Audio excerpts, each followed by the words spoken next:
Cultivation Architectures, Episode 5, Engineered High-Input Media Systems. This system sits with an advantage that commercial growers were not allowed to discuss outside the circle. Even though it has been used for over 15 years in serious commercial indoor production, especially in large-scale Canadian medical facilities before legalization, where quality, consistency, speed, and output were the primary targets. It's not hydroponics, and it is not a traditional soil. It's a structured high-input media system designed to behave like a controlled interface between the two, where the goal is maximum growth efficiency under high energy input, not biological buffering or slow ecological cycling.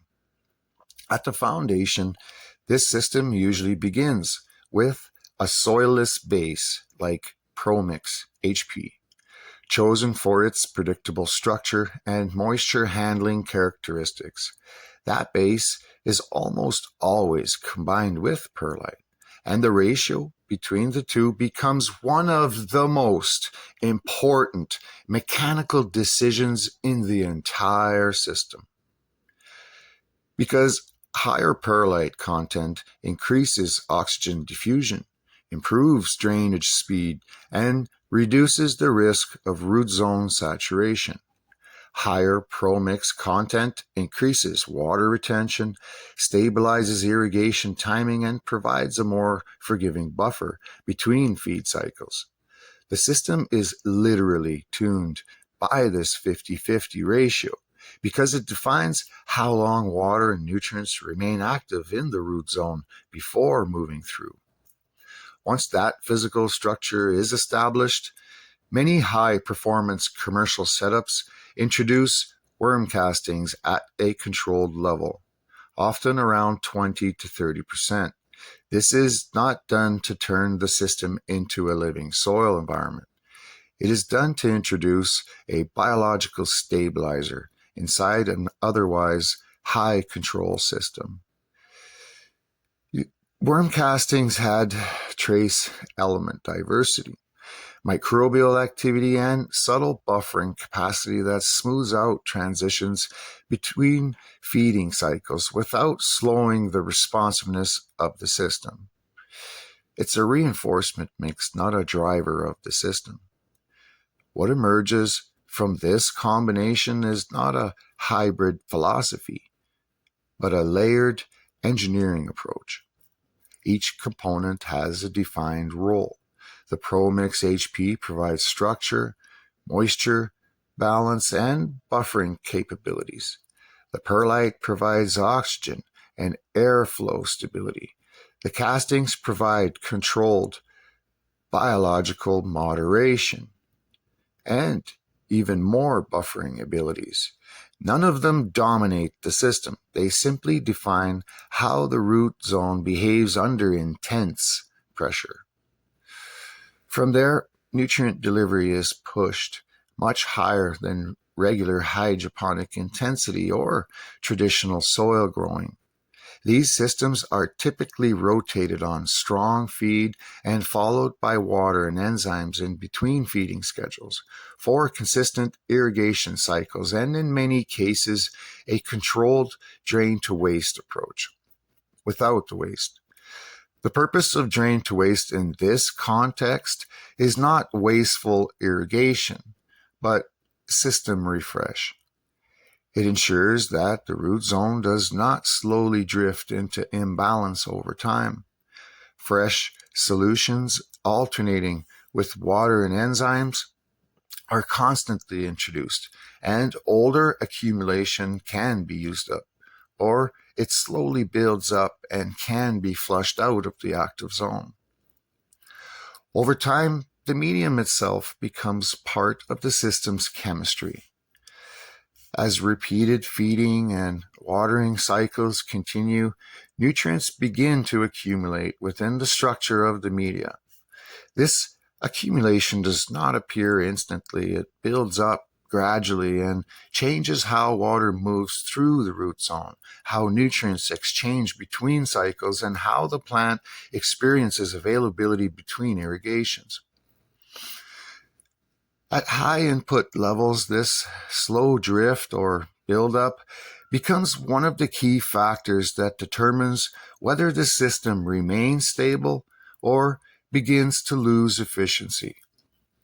To manage this long-term drift or buildup, buffering agents are often integrated into the medium.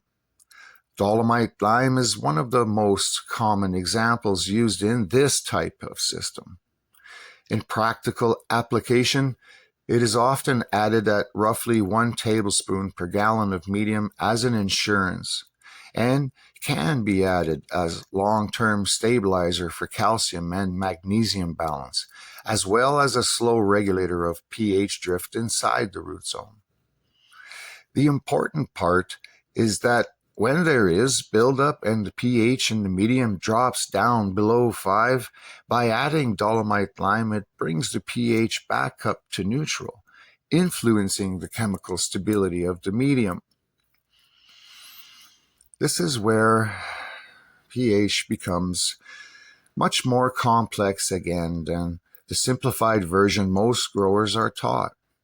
From my experience working through large numbers of these systems over years of testing and real production cycles, pH is not something that can always be understood from a single digital reading alone once the system becomes heavily loaded with nutrients and organic interaction.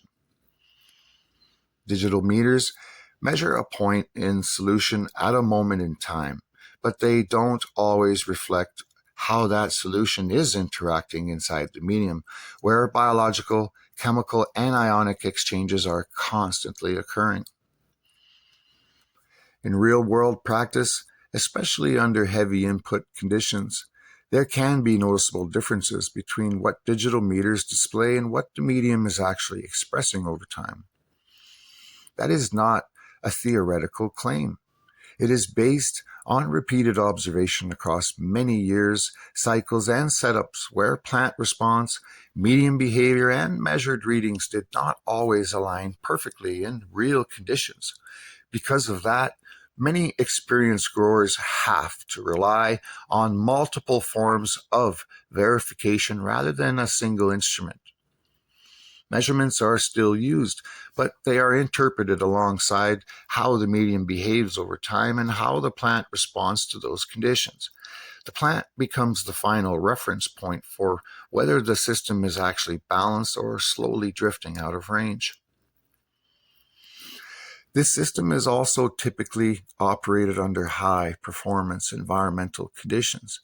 Light intensity is pushed to maximum and significantly higher than standard ranges, often with supplemental CO2 enrichment as high as 2,000 parts per million or even higher to maintain photosynthetic efficiency. Temperatures are kept in a controlled band, typically 78 to 85 degrees Fahrenheit, to support fast metabolic activity, but stable enough to avoid stress swings. Relative humidity is managed at the flower stage 50 to 55% to balance transpiration and enhance nutrient flow, and the irrigation is synchronized tightly with plant uptake demand. When everything is aligned, the system is capable of extremely fast growth rates and very high productivity.